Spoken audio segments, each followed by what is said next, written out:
Rodrigue Petitot, bonsoir. Bonsoir. Merci d'avoir accepté notre invitation pour un entretien en longueur sur ATV.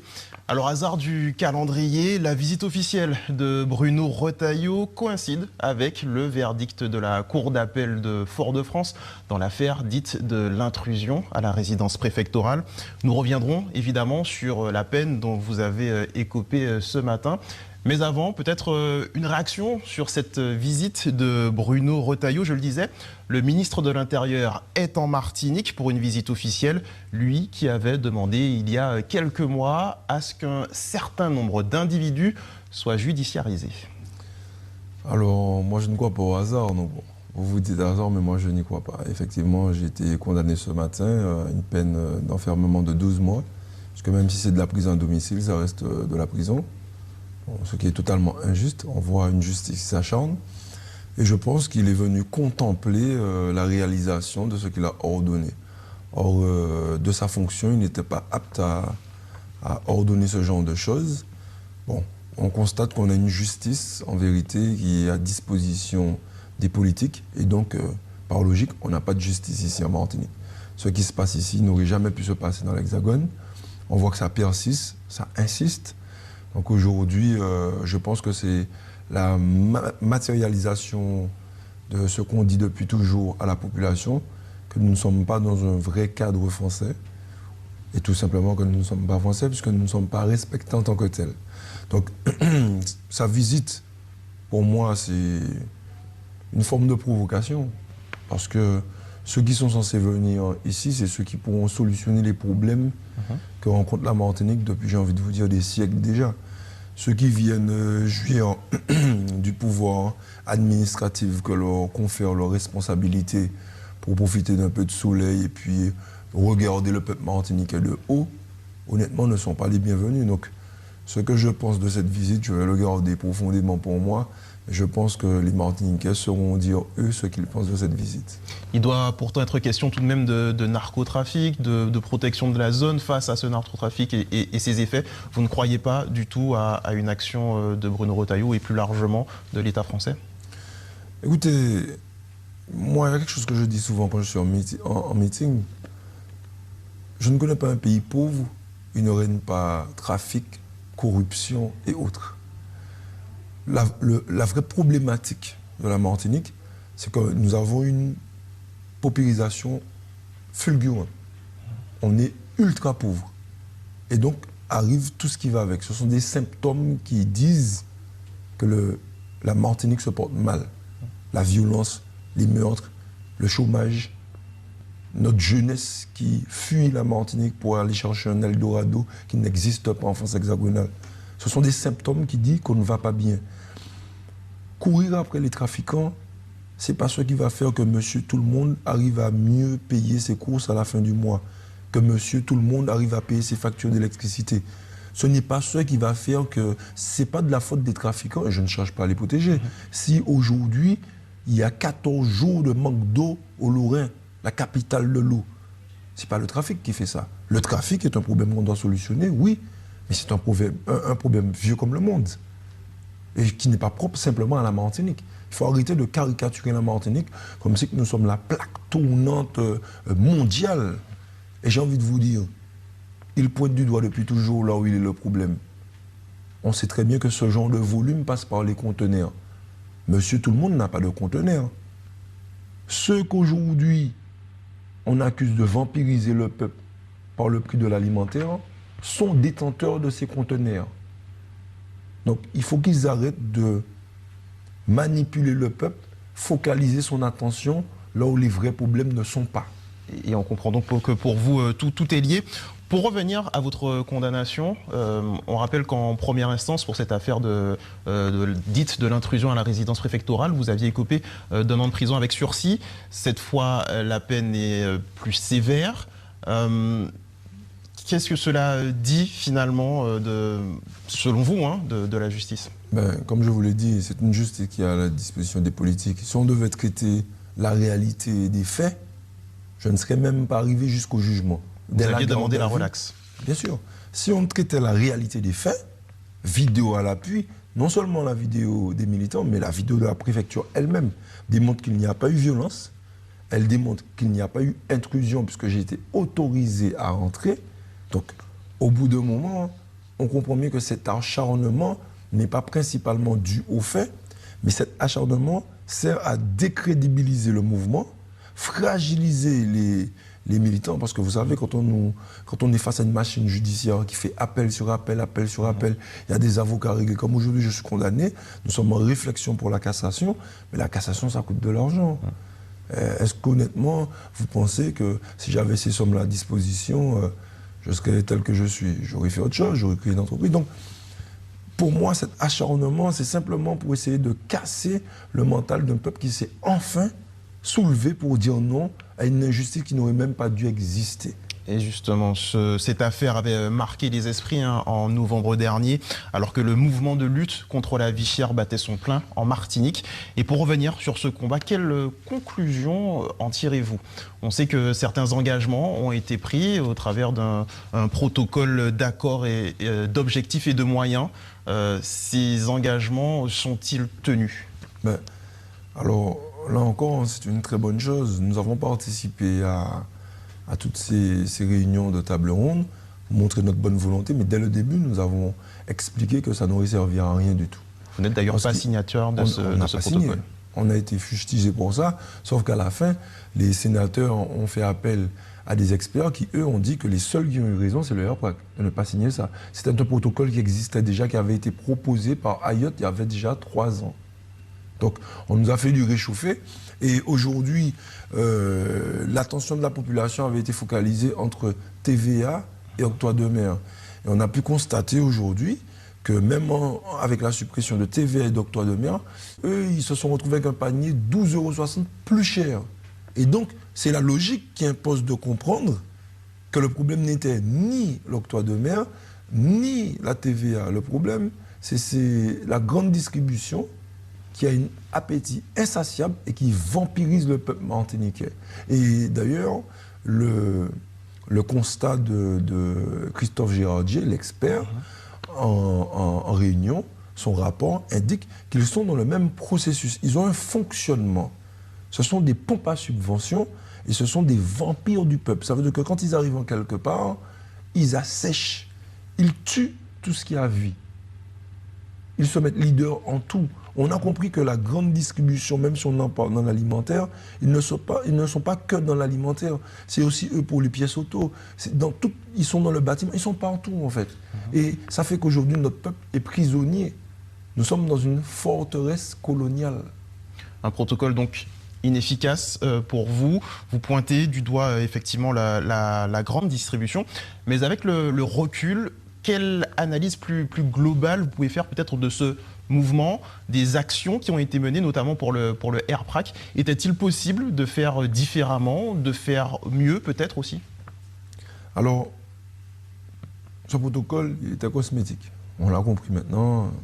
Voilà. Et sauf que ceux qui aujourd'hui se sont battus pour ce protocole n'ont même pas l'honnêteté intellectuelle de reconnaître qu'il n'a aucun effet. La preuve en est, ils sont encore dans le toupet de faire une péréquation pour venir récupérer dans la poche du peuple ce qui n'est jamais rentré dans la poche du peuple.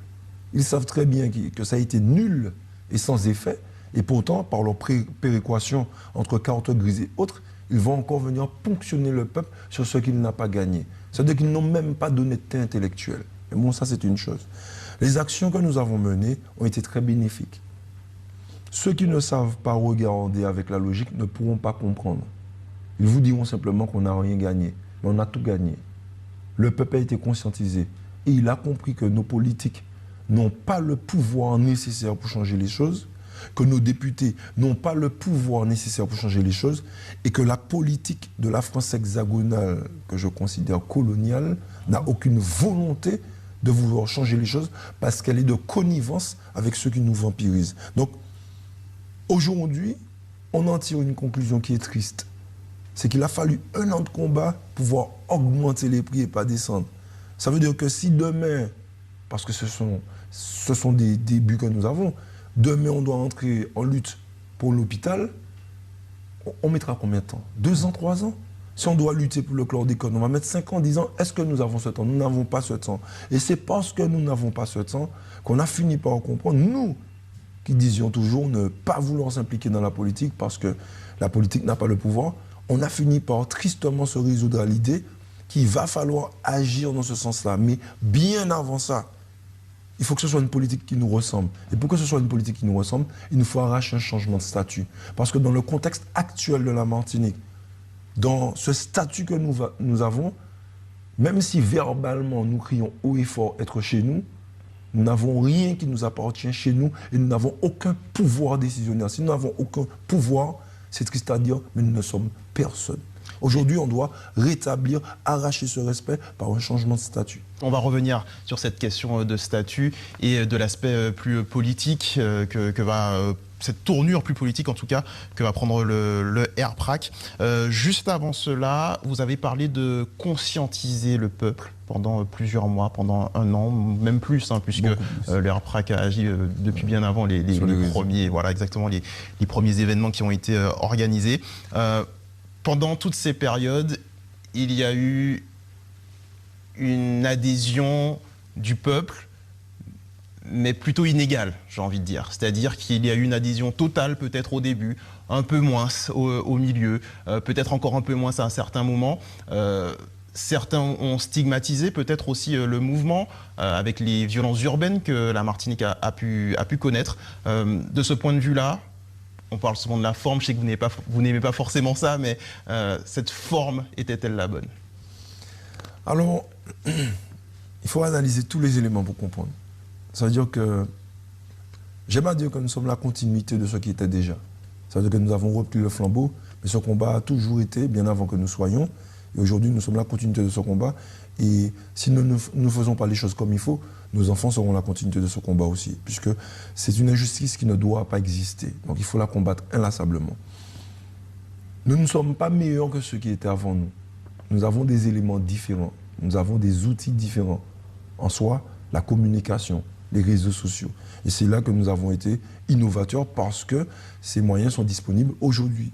Si ces mêmes moyens étaient disponibles au temps de nos pères, ils auraient fait peut-être même mieux que nous. Parce qu'ils avaient déjà cette détermination.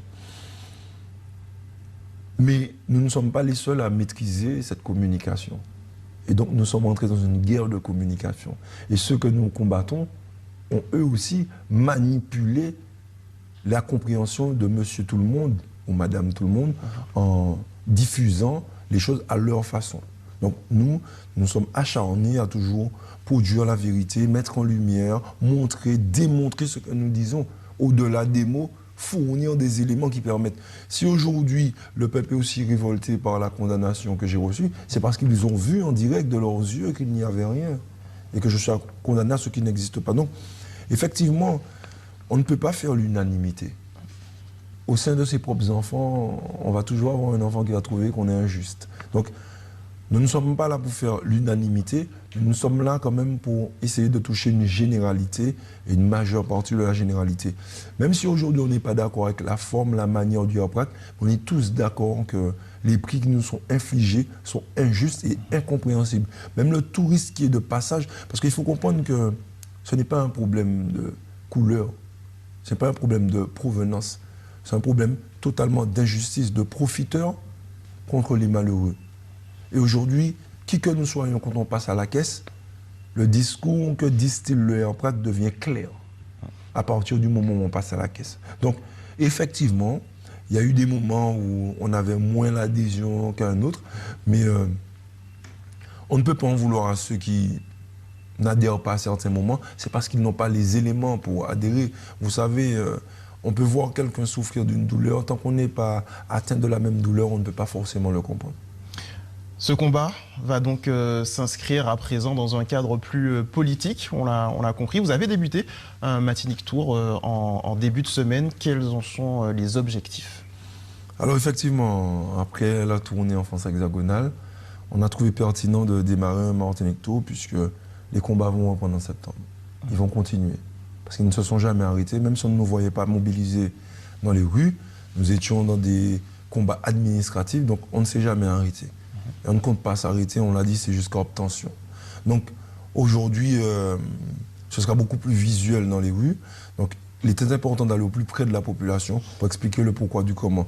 Comme je vous dis, il y a un virage qui est en train de se faire parce qu'on va avoir un changement de statut. On a compris que le changement de statut, ce ne sera pas la solution, mais c'est l'outil qui va nous permettre d'essayer de dessiner des solutions nous-mêmes, par nous-mêmes, pour nous-mêmes. On ne peut pas attendre qu'à 8000 km, certains prennent des décisions pour nous quand ça les intéresse de pencher un petit peu le regard sur notre misère. Donc, on se doit d'aller au plus près de la population pour leur expliquer qu'est-ce qui se passe. Et ce Martinique Tour est fait pour ça. Aujourd'hui, la population, elle est perdue. Parce qu'elle se dit, on ne peut pas rester comme ça, mais on essaye au maximum, ça n'aboutit pas, qu'est-ce qu'on doit faire? Et nous, la conscientisation, c'est de leur dire, mais vous ne pouvez pas attendre des autres qu'ils fassent ce que vous avez à faire par vous-même. C'est parce qu'on a toujours suivi les autres que nous sommes tels quels aujourd'hui. Le super-héros du Martiniquais, c'est le Martiniquais lui-même. On doit se faire entendre. Le 10, la France appelle le 10 septembre à se lever pour elle-même. Ça fait 1 an qu'on se bat, la France n'a pas appelé à se lever pour la Martinique. On ne leur en veut pas, puisque charité bien ordonnée commence par soi-même. Mais nous devons nous lever pour nous-mêmes. Et à partir du 1er septembre, c'est ce qu'on veut expliquer à la population, qu'ils doivent se lever pour eux-mêmes et dire stop à tout ce qui se passe. Alors, vous nous parliez de changement de statut. Concrètement, ça veut dire quoi? Allons-nous vers une évolution institutionnelle, plus d'autonomie ou carrément une indépendance de la Martinique? Alors, ce changement de statut, on ne peut pas parler d'évolution institutionnelle. Évolution institutionnelle, ça veut dire rester dans le même carcan, reposer dépansement sur dépansement. Et si nos pères avant nous ont laissé une leçon, c'est bien celle de nous faire comprendre qu'on ne peut pas continuer dans cette direction. On doit totalement changer les choses. Et quand on parle de changement de statut, c'est ce qu'elle aller vers ce que nous, on défend, l'autonomie totale, qui est une autonomie sui generis qui n'existe pas dans la Constitution française, qu'elle va devoir s'adapter pour l'y intégrer. Ou ceux qui défendent l'indépendance. Mais le moment n'est pas de parler de ces statuts-là, parce qu'on ne doit pas se diviser.